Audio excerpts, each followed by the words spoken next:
Hey guys, it's Matt from Train Sim Society and welcome back to the channel, or welcome if you're new. This is going to be a long one, I'm warning you now, and you can probably already see from the length of the video that we are going into a very big discussion here with tons of details. It's going to be a very constructive yet critical video for Dovetail Games, but also at the same time still very positive, as I do love TSW. I play it religiously, I make content on it consistently, but I think it can be better and it should be better. Now, before I get into this, let me just say this up front. No, I do not expect all of what I'm going to be talking about today to be added into TSW6 or even TSW7. I already know there are going to be many folks that run straight to the comments with "you're dreaming" or "you're absolutely delusional" or "there's no way Dovetail is ever going to do half of this." And honestly, you're probably right, but that's not the point of this video. This isn't just a TSW6 wishlist, it goes well beyond that. This is going to be me laying everything out, every frustration I've had, every idea I've wanted to talk about, and every improvement I think would actually make TSW better going forward. Now, whether it's for TSW6 or 7 or 8, 9, or 10,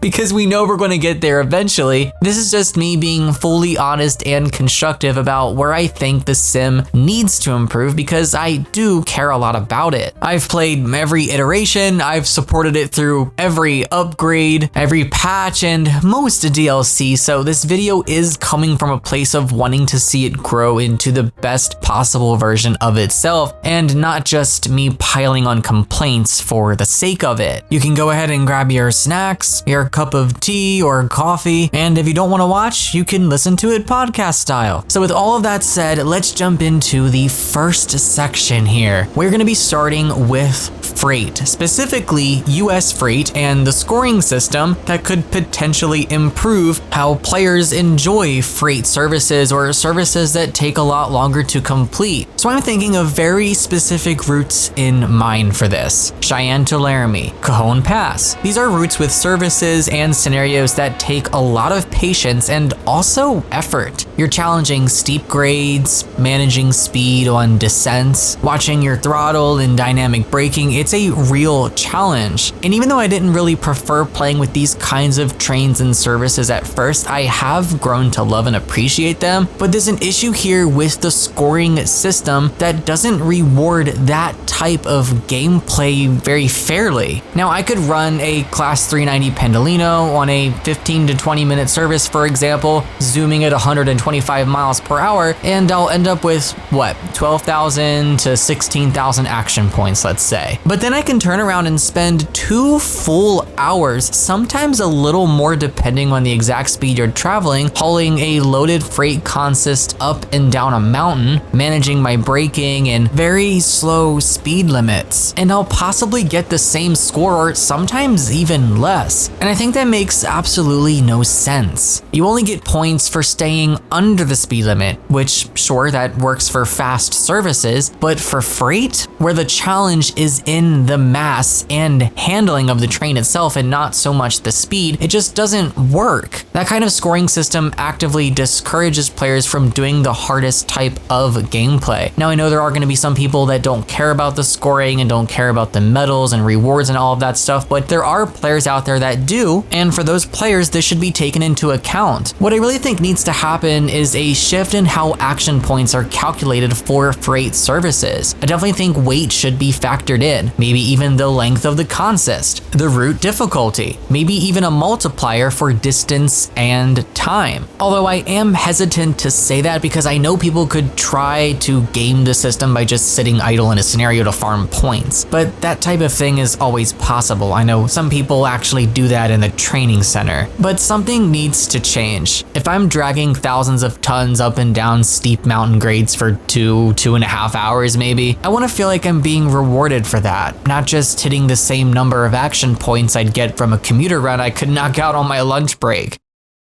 All right, now let's shift over to visuals, specifically lighting. And I know this is something I've touched on a little bit in other videos, but here I want to really break it down and go into specifics, because while there have definitely been some big steps forward, there's still a lot of stuff that just doesn't look right, and it's definitely holding the game back visually. Now, I will say this, I'm not going to sit here and act like everything is completely bad. When the TOD 4 lighting system was first introduced, I actually thought it made a massive difference in certain areas. I can definitely give credit where credit is due. Sunrises and sunsets look phenomenal. I love the color grading, the way the light hits the landscape, the volumetric clouds. Very, very well done. And the same goes for full moon nights. You get this very soft blue cast across everything, and there are even shadows that are cast by the moon, which I think is a really cool detail. On full moon nights, the moon glow really stands out. I think all of this genuinely adds this sense of atmosphere that really wasn't there in earlier versions of TSW. But for everything that looks great, there's always a catch. And for me, the biggest problem right now is how harsh and washed out the daytime lighting looks. It is just way too much. It's way too bright in most situations, especially when the sun is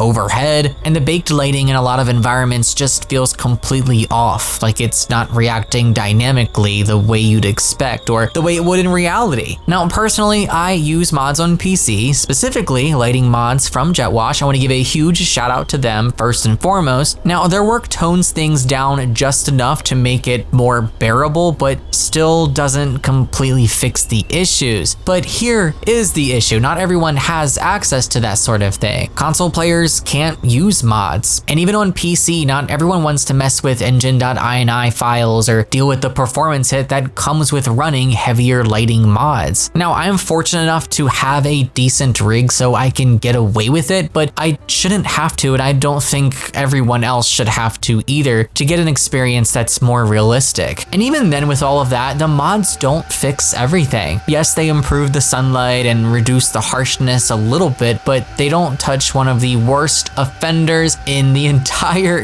game: tunnels. There is something seriously broken with how tunnels and short bridges interact with the lighting system, and also with the weather system for that matter. And it is beyond immersion breaking when it happens. You could be driving through fog and clouds with rain. It's a very real, moody, stormy atmosphere. And then you enter a short tunnel or pass under a bridge. One good example I can think of is on the Boston to Providence route. There's a series of little tiny overpasses that you go under when you're leaving Boston Back Bay and heading south towards Providence. When you enter these areas, or exit them, suddenly everything outside looks like it's clear and sunny. It's like the entire weather system completely resets the second you're in a covered space. You look ahead while you're inside the tunnel or under the overpass, and it's clear, there's no fog. Then the moment you exit the tunnel, or as you're almost exiting, all of the fog, the overcast lighting, it just snaps right back into place. It is extremely jarring. Now, I've joked before that it feels like I'm entering the gates of heaven in terms of how lighting changes when entering and exiting tunnels, and honestly, that's still the best way to describe it. And I'm sure there's going to be a lot of clips that play in the background of this video that showcase exactly that. The way the lighting blooms inside the cab and the way everything suddenly turns this weird glowing white completely destroys the immersion. And I'm not saying all of this to be picky. I think it's something that happens constantly on so many routes. It is a core issue, and a lot of players have been bringing it up for a long time. If we're talking about visuals in TSW, this has to be one of the top things that needs attention. Now, as for nighttime visuals, I think it's a bit of a mixed bag actually. There has been improvements on some of the newer routes. I can definitely give Manchester Airport commuters some credit here. The night driving on that route, in my opinion, is honestly fantastic. When it gets dark, it gets really dark, and in all the right places too. And then when you approach a station, I think everything's lit up just enough. It definitely has the right balance, and I feel like Dovetail has been doing a better job with this, with the more routes that they put out. And I know that that route specifically isn't even Dovetail, it's from a third party, but I feel like that sentiment still applies. I do have to say, I think there is an exception for West Coast Mainline South though, because when that launched, yikes. Now I know they've patched it and they have made improvements, but there's still work to be done there. But to clarify, it's not that I think all night lighting is bad, it's more that it's inconsistent. Some routes nail it and some don't. And if we're getting new lighting systems and overhauls with every game update, I would definitely like to see that consistency spread across everything that we get, especially now that night driving is something more and more players actually want to do because the visuals have finally started to look decent. And then we have ballast, and that in my opinion is still pretty rough. In wet weather, especially, the contrast between the ballast under the track and the surrounding ballast is way too harsh. You end up with this weird split tone look where it almost looks like two completely different textures. Sometimes it even makes the track itself look like plastic pieces, and I have mentioned and joked about that previously. I know that sounds a little bit dramatic, but if you've seen it, especially in snow or after rain when the ground is wet, you definitely know exactly what I'm talking about.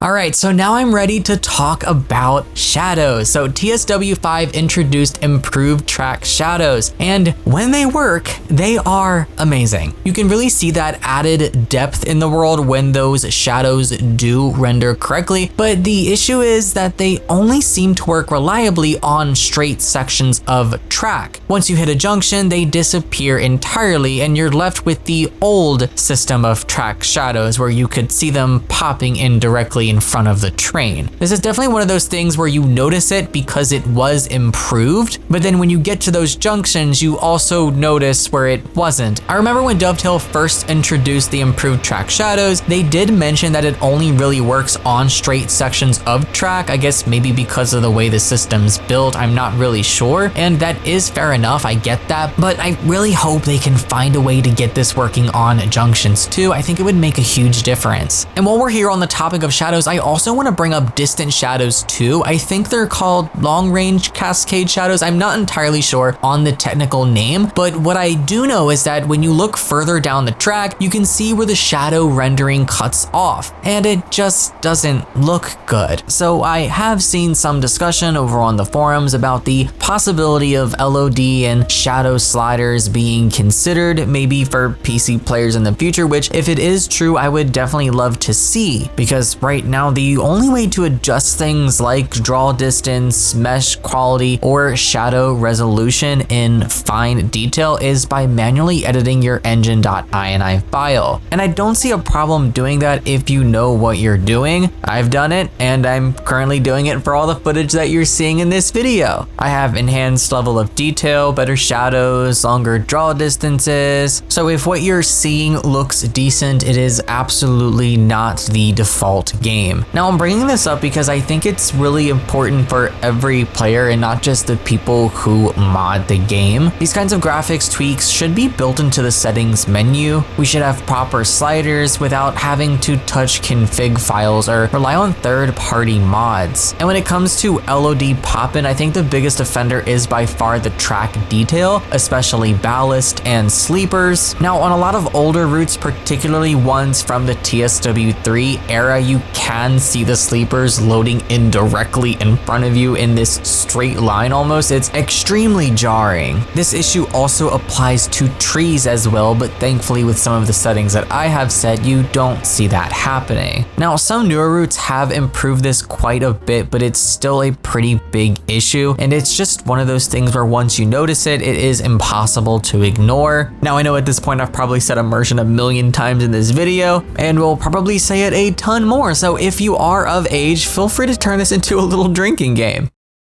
Alrighty, now on to dynamic weather. This is probably one of the most broken features in the entire sim right now, at least in my opinion, and I'm definitely not trying to be dramatic here again, but it just doesn't work the way it should, and I have a lot to say on this. Now, I've said this before in past videos, but I will say it again here because it matters. Static weather in TSW is actually pretty solid. If I want to load into a rainy morning or a foggy night and I manually set it all up, it usually looks and plays great. There are no issues there. But the problem starts where dynamic weather comes in. So let's start with fog. Now when fog rolls in dynamically, it actually transitions kind of nicely, at least from my own personal experience. It slowly creeps in, visibility slowly reduces. I've noticed cloud coverage increases, and all of it feels very nice and natural and realistic. But when it's time for the fog to go away, most of the time, almost every time, at least for me, it just completely disappears within one frame. This is probably one of the most jarring visual shifts that you can experience in this game if you have dynamic weather turned on and this happens. Now, this isn't something new. This has been an issue since dynamic weather was introduced. It is talked about a lot on the forums. It has been brought up in many videos. I'm not sure if it has been properly acknowledged or addressed from the dev team, but I definitely think it needs to be talked about more often, because for an issue that is so widespread and so commonly reported, I feel like they never talk about it. It's very possible maybe they have, and I haven't been in the spaces to see those conversations, so I don't want to make that assumption, but I find it kind of strange. The whole point of dynamic weather is to simulate changing conditions realistically, and with how it behaves, it completely defeats the purpose of that. But honestly, all of that isn't even the worst part. The worst part, in my opinion, and I'm sure a lot of you have experienced this firsthand, is how predictable dynamic weather actually is. I don't know what kind of internal logic or cycle it's running on, but it seems like 80 to 90% of the time, at least for me, it just ends up raining. I can start a service in clear skies or light cloud, which is my favorite weather to drive in, maybe give it 10 minutes. Sometimes it kicks in as quick as 5 minutes, and then it's just raining, and it stays raining for the rest of whatever run I'm doing. It's like the game only knows how to evolve weather in one direction, and then from that point, it just gets stuck there. But there are a few more points that I do want to hit while we're on the topic of weather, especially surrounding storms and atmosphere, and how, in my opinion, I think things could be dialed up a little bit more to make things more intense. So here's one thing I actually do love in TSW right now, and that is the lightning effects. When it's stormy and dark out, you get this little flash in the distance. You can see the actual lightning bolt itself, and I think it looks very great. And the sound of thunder rolling through afterwards is pretty good too, though I have to admit sometimes there are cracks and pops in the thunder. Definitely issues with the audio there, but nonetheless, it's decent. But while it's decent, it's always distant too. It never really feels like there's a real storm happening right around you in the train that you're driving. Almost like every thunderstorm is happening somewhere maybe like 3 to 5 miles away or 5 to 10 miles away, never actually on top of your train. And I think that's where the sim could take things a step further without going over the top, of course.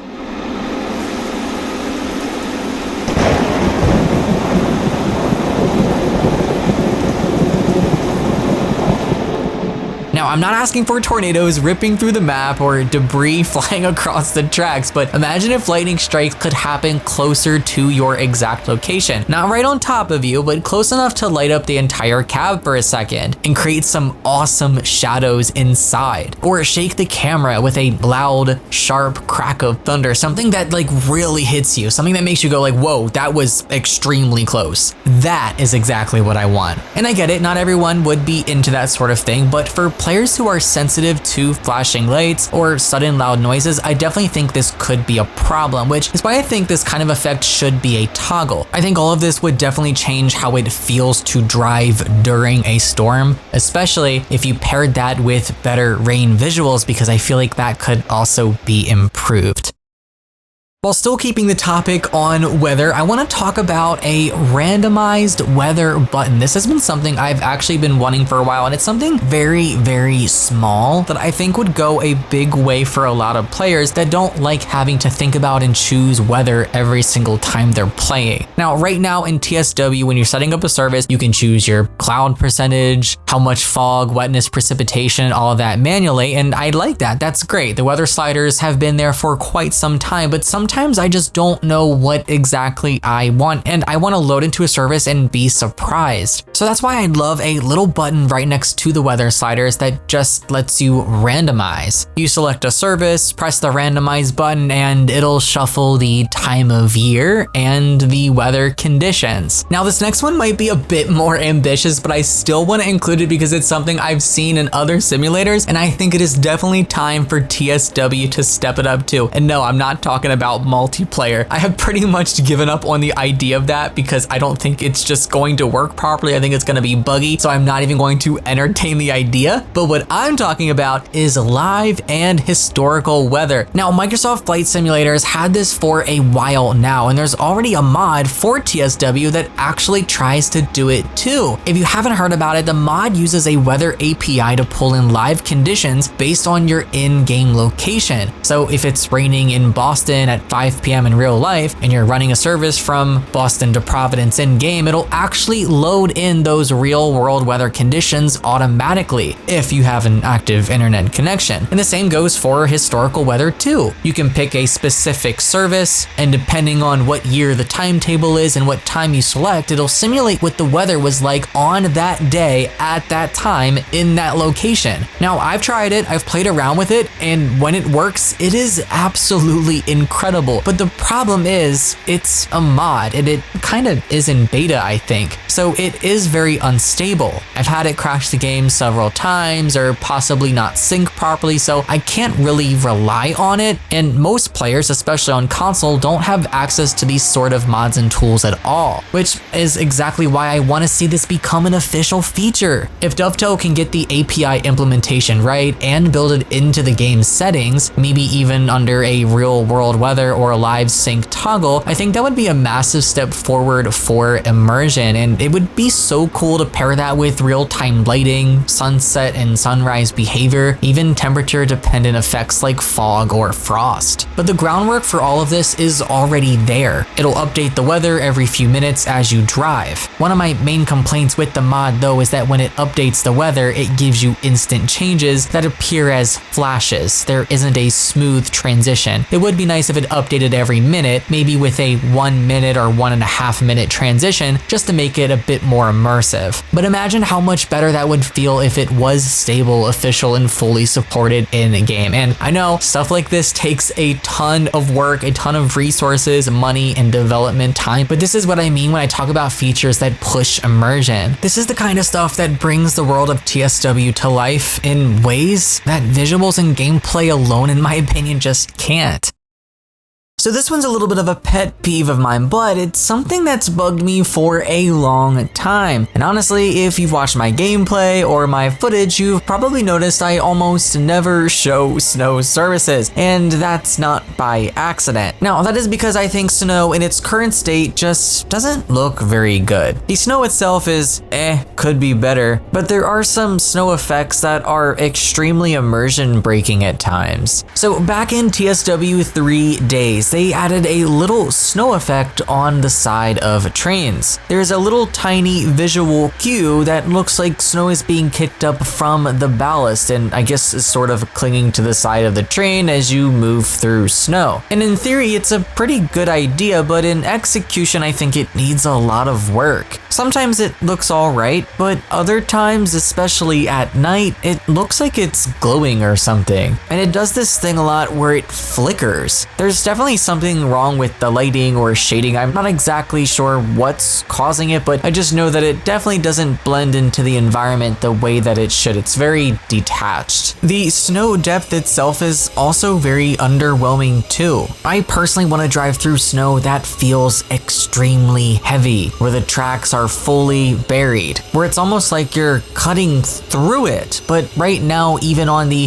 heavy snow settings, you can still see the rails, and to me it just doesn't really sell the effect. Now keep in mind, with the footage that you're seeing in this video, I do have mods installed that give you heavier snow, heavier rain, heavier precipitation. It kind of just enhances the weather even further, but without these modifications, the weather is even more lackluster than you're seeing. I definitely think all of this needs needs to look more impactful. We need higher snow accumulation than what we have. And yes, I know they did update it from the TSW2 days, which in my opinion was really bad, but I think they can do better. I want to see deeper track coverage, and I definitely want to see objects with snow on top of them. Maybe a little bit of accumulation on top of signals and more snow on top of buildings and station platforms. And I do understand that deep snow is a performance hit, but it would just be amazing if there were at least a few select services or scenarios that showcased it properly. And without downloading mods, having settings in the weather settings to crank up the intensity to go well beyond what we have now. So while we're on the topic of visuals and world visuals, I guess, I want to talk about lens flares, because this one is actually something I really like, but also something I think needs a little polish because we do actually sort of have them. So lens flares were actually introduced with Mittenwald-Bahn, and I absolutely love them. Now, if you've modded the game on PC and added that engine.ini command to enable lens flares globally, you already know how much of a difference they make in how bright the sun feels, or at least the illusion that it gives off. And that illusion definitely makes you instinctively want to reach for the sun visor in the cab. And that is actually where this next idea comes in. I would love if this became a gameplay mechanic. Now imagine lens flares being an optional feature in the settings menu. You can enable them, and now depending on the sun's position and time of day, you're dealing with an actual glare that forces you to use the sun visor, which in pretty much every train I think is operable. Or sometimes you might have to reposition your view if the sun is too bright. Something like that challenges visibility, especially during sunrise and sunset. It also makes that time of day look better too. And I think it would add this whole extra layer of immersion, my favorite word again, for people who want it. And for people who don't want it, just let them toggle it off. I think it's really that simple. And while we're dreaming a bit, it'd be great to have lens flare settings too. Yes, an on and off toggle would be nice, but I want the ability to control the strength. Do I want it subtle or blinding, or maybe somewhere in the middle? I think something where you can fine tune it to match your preferences and setup would be perfect. Because right now, using the modification, the lens flare strength is just universal, and that's gonna create its own problems. You do get a nice glare from the sun, but then that same level of flare then also applies to signals or even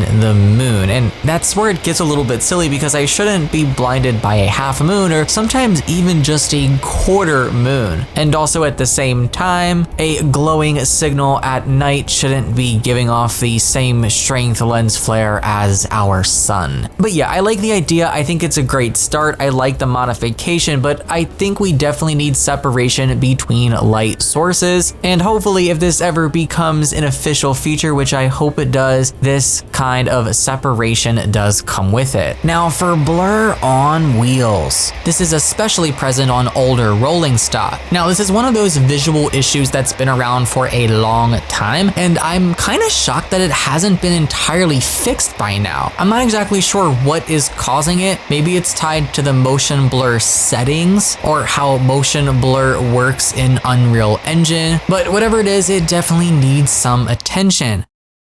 So before we move on to new stuff, I want to take a second to do kind of a little quick fire recap of a few areas I have already covered in past videos. Now I'm not going to go in depth again here because I've already done those deep dives, and if you've seen those videos, you know exactly how much I've said about these specific things. But they are still important to me, so I am going to bring them up at least a little bit and kind of give you a little TLDR, if you will. Now first up is conductor mode. I already have a whole video on this called The Disaster of Conductor / Guard Mode in TSW5, and the title really does say it all. It isn't clickbait, it really is a disaster. But the quick version of it all is that it's a cool idea, completely ruined by broken passenger logic and a lack of gameplay depth. I feel like it's shallow, it's buggy, and on most routes it doesn't work great. You get services with no tickets to scan, or services where they ask you to scan 65 tickets for a stop that's only 1 mile away, passengers who don't board properly, UI objectives that glitch out halfway through the run. The list goes on and on and on. And that's without even mentioning how dull it can be when everything does work. There's just simply not enough to do. You open doors, sometimes you wait forever, you close the doors, maybe check 1 ticket, sometimes check 70. And that's really the whole thing. It feels like it should be this big immersive feature, but it ends up being lifeless, like another half-finished idea they moved on from too quickly. But I also want to re-emphasize the core passenger behavior is still just very, very broken and outdated. The AI is robotic, the pathing extremely broken, they glitch into weird spots, they don't interact properly with the train, the platform, or each other. It's very, very, very wild, and I can't believe it's still in the state that it's in now going into the 6th iteration of this game. It needs major work. Now I know overhauling something that's baked into the engine is a very, very big task, but if Dovetail wants to keep pushing features like conductor mode and timetable immersion, this definitely has to be a priority because it is the foundation of all of these new systems that they give us. Passengers should not be just a background decoration. They are part of the gameplay loop. They are one of the most important parts of this game. And as of right now, with how things stand, passengers don't really act like they have much importance. And the game really suffers because of that. If you want to hear all my thoughts on that one, definitely go check out that video. I will have that linked in the description box below. Now we've got features introduced in TSW5 and TSW4 and so on, like route hopping, fast travel, free roam, live map 2.0, upgraded photo mode. And again, I've talked about all of this in my Train Sim World 6. It's time for a real upgrade video. Now, route hopping is one of the best features in the game right now, in my opinion. I absolutely love it, but there's still so much room to expand this. Right now, if 2 routes are connected, like San Bernardino to LA Union and then LA Union to Lancaster on the Antelope Valley line, you have to stop your train, exit, go find the route hop marker wherever it may be, load into the new map, and re-enter your train. But what I would love to see is a system where the station, timetable year, and consists all line up. You're prompted automatically at the final stop. Do you want to continue the service on the connected route? You click yes, it loads a new map, and you're still sitting in the cab where you left off. You don't have to get out and find any markers, and simply at that point, what you do is shut down the cab, go to the other end, and prepare the service for Lancaster. And it does a really good job at sort of connecting the routes without actually connecting them, because that is one major request from the community is they want route extensions and they want route mergers, and I don't think that sort of thing is really feasible. Now, if future routes are built with more shared points and the timetable logic is consistent, I really think this kind of thing could be doable.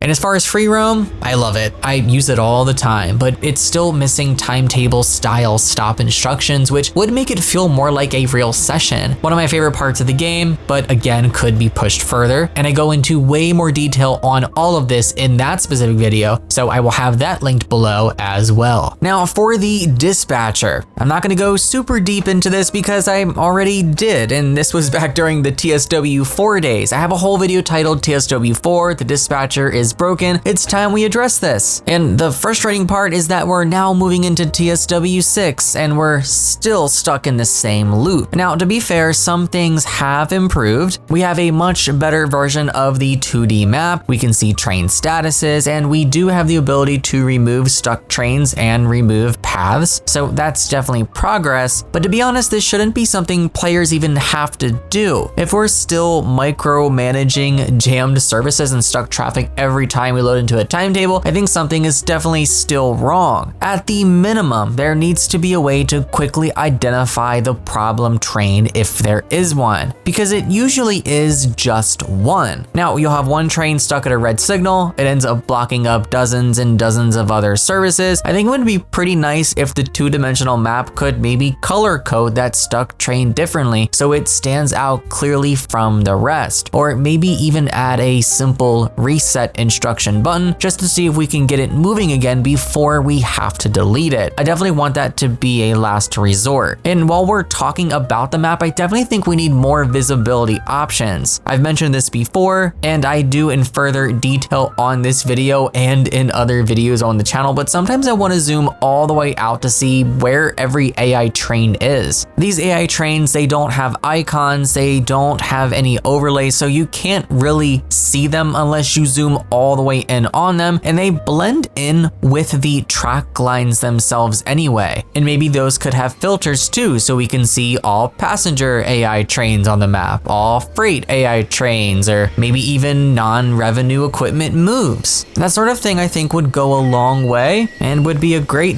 Live Map 3.0 selling point. I know it takes a lot of time, effort, and resources to improve the dispatcher, and I think a lot of these changes here would help players navigate these issues without completely reinventing the dispatcher. Random events and unpredictable delays in timetable mode. This is something I've talked about in the past, but I still really want to see it happen. Right now, once you've played a service once or twice, that is kind of it. You already know the route, you know the stops, you know the schedule, so nothing changes. But what if it did? Now imagine running a service and getting notified that an AI train ahead is delayed. What if in a world where we had dynamic pathing, your platform changes last minute? Maybe a train ahead of you is canceled or delayed, and you roll into a station a little earlier than expected. I think all of these things and much more would definitely bring the timetable to life and add a lot more replay value. It doesn't have to be overly complex either. Even just having a train randomly stop in front of a green signal to simulate a fault, I think that would be enough to sell the illusion that something unexpected happened. Maybe they could add in temporary speed restrictions, maybe there's a track crew working in the area, or there's equipment placed along the rails. I think those little changes could go a long way too. Now, we already have a lot of these things in scenarios, but here's the problem with them. They never change. There is almost no replay value. But if these kinds of events could randomly trigger in timetable mode, it would completely shift how we experience the game. And think about it, virtually every service that you would play would never be the same ever again. This was also mentioned in the video that I referred to, but scenery tiles that update would be really nice too. And maybe even weather could play into this as well, with heavy storms causing delays. This is one of the highest items on my wish list personally, and every single time Dovetail puts out a survey listing tons of things that players maybe would want to see, I always vote for this to be at the top because it has been in the survey before.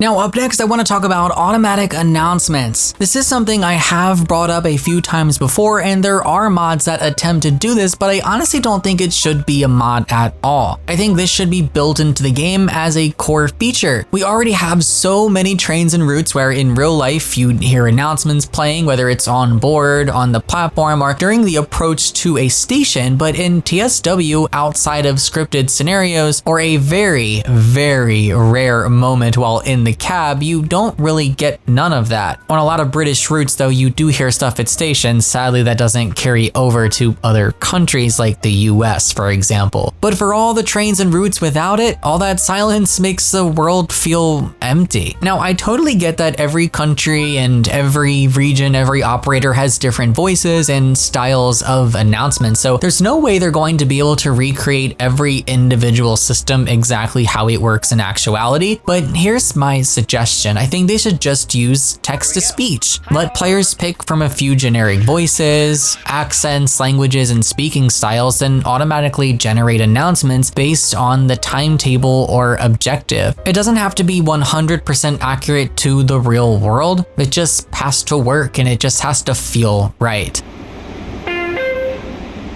Welcome aboard Amtrak Sicela Express. We'd like to extend a special warm welcome to our Amtrak Guest Rewards members, including Select, Select Plus, and Select Executive.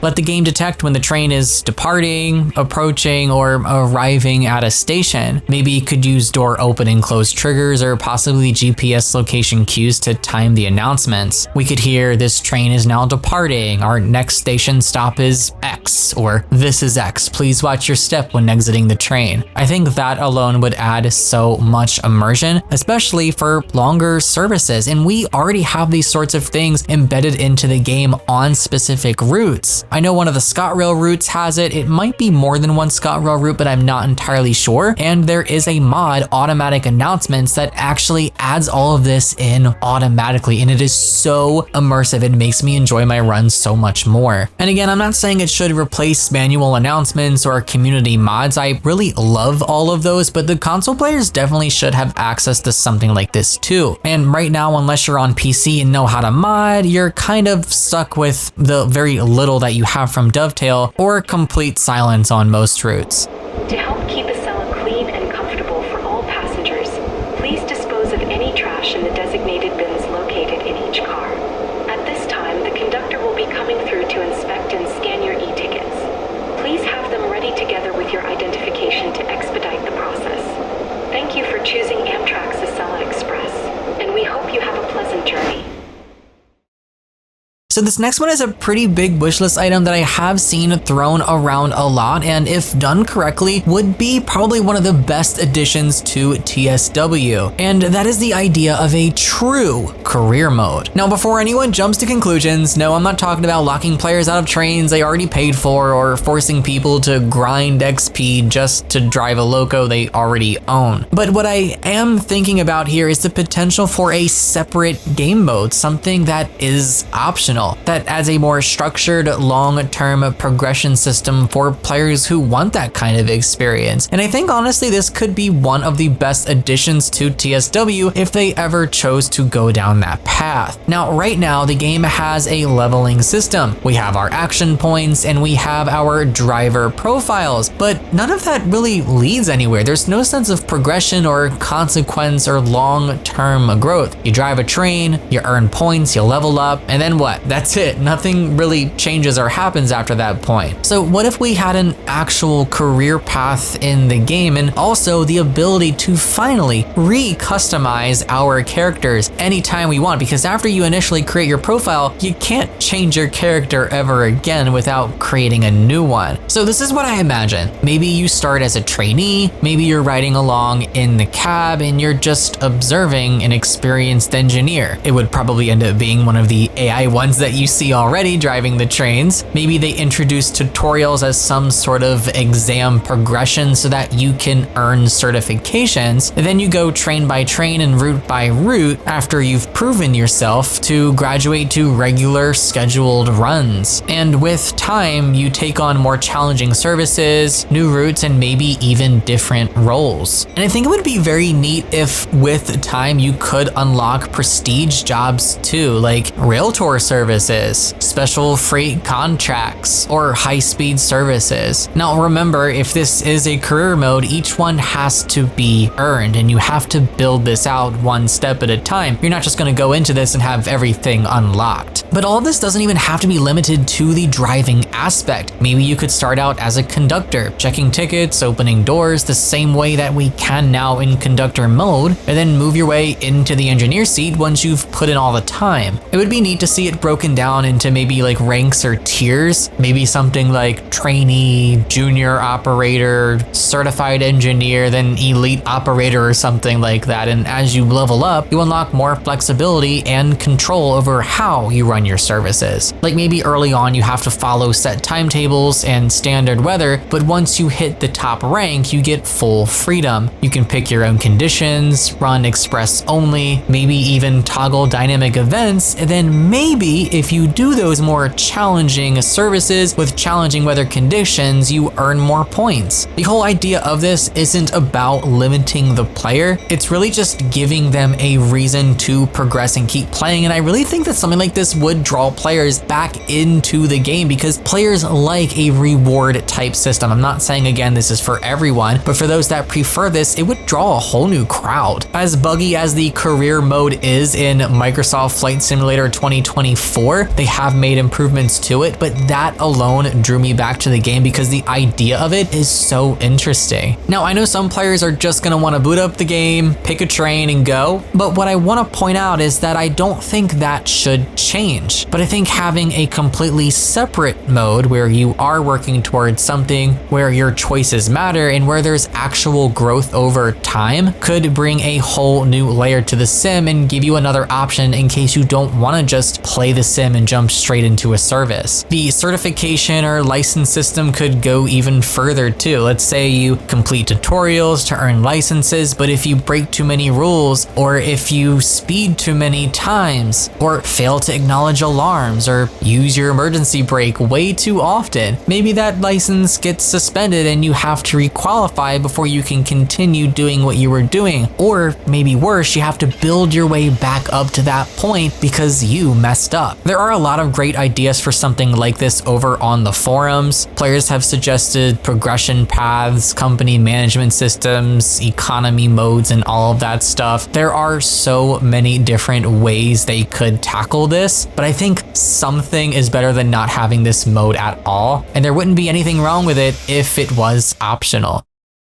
Now I want to talk about Creator Club. So I want to preface this by saying I actually love Creator Club. I love that there's a way that we can easily share liveries and scenarios across platform. We have console players who don't have access to traditional mods, and I think it's nice that I can just subscribe to something in game and have it show up without any sort of file download or management. Most games actually have this now, and I think this is one area that TSW has kind of kept up in. But all of that does not mean it's perfect, because the UI is a mess in my opinion, and searching for content can be a pain in the rear end. Whether you're trying to find a specific livery or train or even a creator, it's way harder than it needs to be. Sometimes typing in a word like Amtrak or typing in a specific creator doesn't even return all of the content that clearly has Amtrak in the title or description, or shows the creator that you typed in at all. The filters barely work either. The trending and latest tabs aren't always entirely accurate, and sometimes the way the content is shown to you is just completely random half of the time. I definitely think there needs to be a better way of sorting things. There needs to be a tag system that I can use, and also filters that I select that have all of the logo, EMU, train types, routes, countries, all of that, to where I can easily find every single livery possible for the Acela Express, or for the ACS 64, or for the Class 390 Pendolino, for example. There are so many better ways they could go about this. And while we're still on the topic of Creator Club, we need to talk about the profanity filter that is embedded within. It is completely broken. It is way too aggressive. It blocks words that aren't even remotely offensive just because they contain a substring that might resemble a curse word. Like, for example, you could be typing in something totally normal, but because there's a certain combination of letters inside of that word, the whole word then gets flagged. It's not just annoying, it actually makes it harder to title or describe things accurately. Now, I get wanting to keep things safe and family friendly, but this definitely isn't the way to do it. It needs to be a lot smarter and context aware, because right now it's extremely frustrating and it ends up punishing people who are doing nothing wrong and makes them not want to use Creator Club at all. Alright, so now I want to get into a few things that fall under the whole UI and user experience side of the sim. Now, these are the kinds of changes that aren't huge, flashy features, but would genuinely make the sim feel smoother and more player friendly if they were addressed. And this first one is very, very simple, but it drives me absolutely crazy. When I'm picking a service from the main menu, I should be able to see all the stops before I load in. Period. That's it. That is the entire complaint. Just let me see the full stop list ahead of load time. Right now, all we get is a start point and an end point, and maybe a vague idea based on the action point range. But that's not good enough in my opinion. There's no real consistency there. You shouldn't have to guess. And you definitely shouldn't have to load into the game, open the pause menu, check the schedule, then go back out again just to realize, oh, never mind, this wasn't the run that I wanted. There's no reason that info couldn't be added to the route selection screen. Even just a little tiny preview of the scheduled stops would be worthwhile. Now, I want to talk about save games, or more specifically, the lack of save game slots. I know this is something Matt from the Dovetail team has actually addressed pretty recently, and he did say it's on the list, but it's not currently a priority. And to be honest, I do get that. I really do. I know there are bigger fish to fry right now. There are performance problems, root bugs, lots of optimization stuff that is on the menu for cooking right now. So I'm not going to sit here and demand they drop everything to fix the save game system immediately, but I still think it's worth bringing up in this video because it does matter. Now, right now, there's only one save slot. So if you're in the middle of a long session, maybe something came up and you can't finish it. Let's say you're on Cajon Pass and you're doing something that's probably gonna take an hour and a half to 2 hours. You have to save and exit out. But then the next time you play TSW, you wanna jump into another service and you wanna save that one as well. Well, guess what? If you do that, you're gonna lose the save for Cajon Pass because there's only one save slot. Most modern games, especially Sims, give you at least a few manual save slots, sometimes even auto save layers as well, but TSW is still stuck in this weird outdated setup where there's only one slot tied to your profile, which I think is just stupid. It makes it harder to jump around and enjoy different types of gameplay without losing your progress. Now, I'm not asking for 10 or 20 slots here, just give us a few, like even 3 I think would be fine, 5 would be perfect, but I don't even think they need to go that far. Something that lets us juggle multiple long haul runs or preserve a favorite moment or even just maybe experiment without losing something we care about. It doesn't need to be fancy, just functional.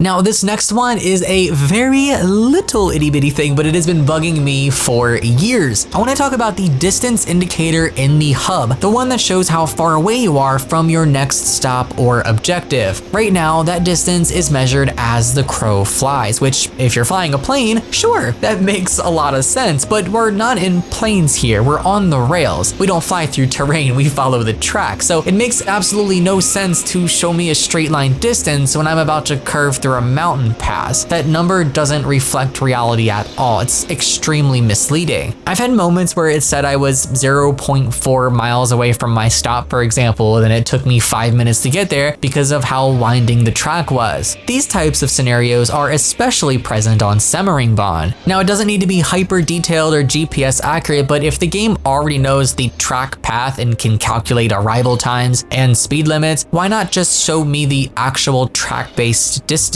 I don't know what the technical limitations are here with this. Maybe it's a performance thing, or maybe it's just how the underlying systems were built, but if there's any way to rework it to reflect real mileage instead of straight line distance, I think that would go a long way towards improving immersion and it would just be more accurate. So something that we already have in game, but I feel could use a lot more flexibility is the HUD, specifically the minimal HUD, which is the one that I always use. And you're probably looking at it right now with whatever gameplay footage I'm using. I love the minimal HUD. It is very, very clean. It's not too invasive, and it still gives me just enough info to get by without breaking immersion. I don't like using the full HUD unless I absolutely have to, especially on routes I already know pretty well, but at the same time, I'm not fully confident running with no HUD either, especially if I don't have enough route knowledge on whatever route I'm playing on. So here's the issue. Right now, you're basically stuck with an all or nothing setup. You either get the full HUD, you have the minimal HUD, or you have no HUD. There's no way to customize which elements you actually want to see on screen, and I feel like that's kind of frustrating. Maybe I just want to see the speed limit, but not the gradient. Or maybe I want my current speed and my current speed limit, but don't want to see my next objective and the distance that I am from it. Or maybe I just want the slope indicator all by itself and nothing else. We don't really have that level of control. We do have keybinds and settings that allow you to turn certain things on and off, like the track monitor, the action points window, but we don't have flexibility for every single possible layer, and I feel like we should be able to customize exactly what elements we do and don't want, down to each element. Let us build our own custom HUD layout. Let us toggle individual elements on and off, or maybe even rearrange them on the screen. Some might say that's a crazy ask, but I really don't think it is. A lot of other simulators actually let you do this. Even flight sims let you configure your cockpit overlays. I know this might be more of a PC oriented request, but honestly I think it would benefit everyone because not all players want or need the same info. Some of us want to go full sim and others want a little help. And some players might want to mix and match depending on the route or the train that they're driving. So if you're going to offer minimal HUD as an option, I think it should be taken a step further and have it be modular. Modular HUD, that's a great way to market this. Train Sim World 6 or Train Sim World 7 now featuring modular HUD, like that's a selling point. Run with it. Let players decide exactly how much help they want and how much immersion they're comfortable sacrificing, because right now it's a little too rigid.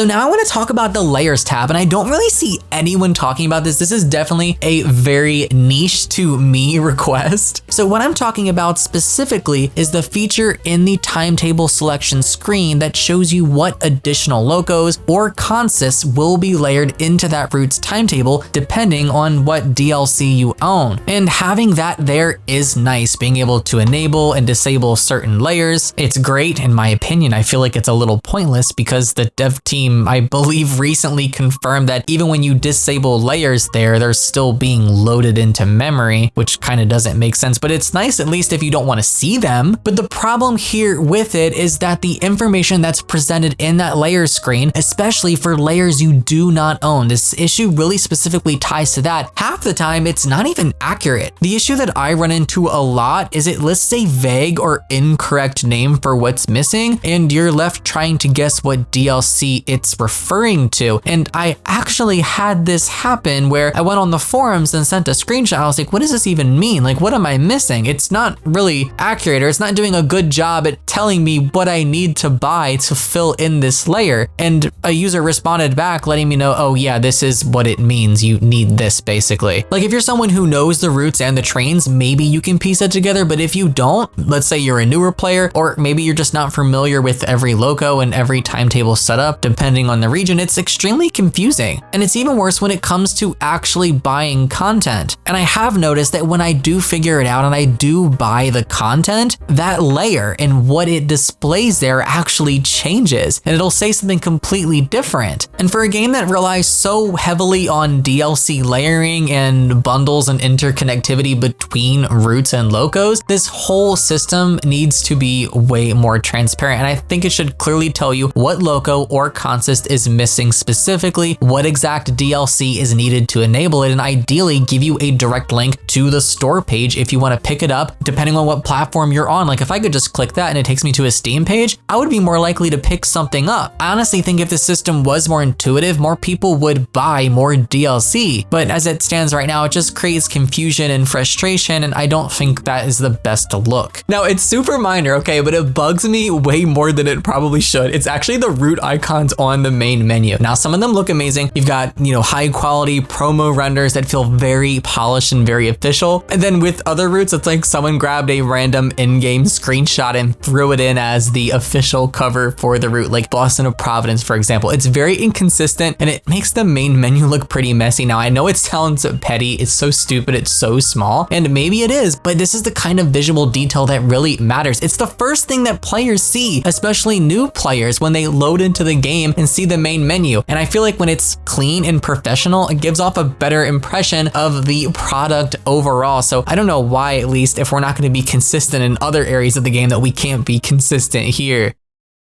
So we are down to the final few points now. Now, one thing I definitely want to bring up before we wrap this up is rail driver support, or I guess more specifically, the fact that it is still considered beta after all this time. And look, I know not everyone uses a rail driver. I know for some players, it's not even on the radar, but for those of us who are serious about simulation and like using hardware, I think this really matters, especially now with so many custom controller options entering the market. One example of this being the TSW6 controller, which I personally use and love and have now seen so many other people pick up and also review too. I think these kinds of devices are the future of the sim, especially on PC. We've even seen more controller manufacturers officially announce TSW support with all sorts of different variations of controllers for different locos and EMUs. So clearly the interest is there and the demand is growing, but rail driver support is still in beta and DLC support for it is inconsistent as well. Some locos have it, some don't, some third-party releases included and others don't. It really all depends on the dev team or the publisher, and that inconsistency just ultimately leads to confusion. If you're buying a new loco, you shouldn't have to guess whether your controller is going to work with it or not. Now, what I would love to see, and I think a lot of players would agree, especially those that own custom controllers, is some kind of official custom controller support that's built into the game, letting us map buttons, let us bind levers, let the game detect external devices, and actually give us those tools to configure them without needing external apps like the TSW rail driver and joystick interface, for example. I don't know how possible this would be on consoles. It would be cool if they could have this functionality on consoles, and I know more players would pick up a custom controller, but at least on PC, you know? And if they can't make that happen, even Dovetail developing their own external software for it. But with all of that said, I think I have said everything that I needed to say, at least for now. But before I end this video, I want to make something very, very clear. Yet once again, this is not me expecting all of this to show up in TSW6 or even TSW7, 8, or 9. I know how development works, and I know Dovetail isn't about to add 30 different wishlist items all in 1 year, or all in less than 2 months for TSW6. And maybe we will get some of these things, maybe not, I don't know, we'll just have to wait and see. But now I want to hear from you guys. Let me know in the comments what you think about everything I covered here in this video. Which points do you agree with? Which ones do you maybe not agree with? And is there something you think I completely missed? Because even though I have been taking notes for over a week and really tried to include everything, I know there's still a lot more stuff out there that I'm probably not even gonna think of until after this video has been uploaded. So if there's something you've been thinking about that didn't get mentioned in this video, definitely share it below. I definitely want this to be a space where we all pitch in and share our ideas for where Train Sim World can go in the future, whether it's TSW6 or beyond. Thank you guys so much for taking the time to watch this video. If you made it to this point, all the way through however long this ends up being, after I edit it and chop it down, I appreciate you guys so much. Take care and happy rail simming, guys.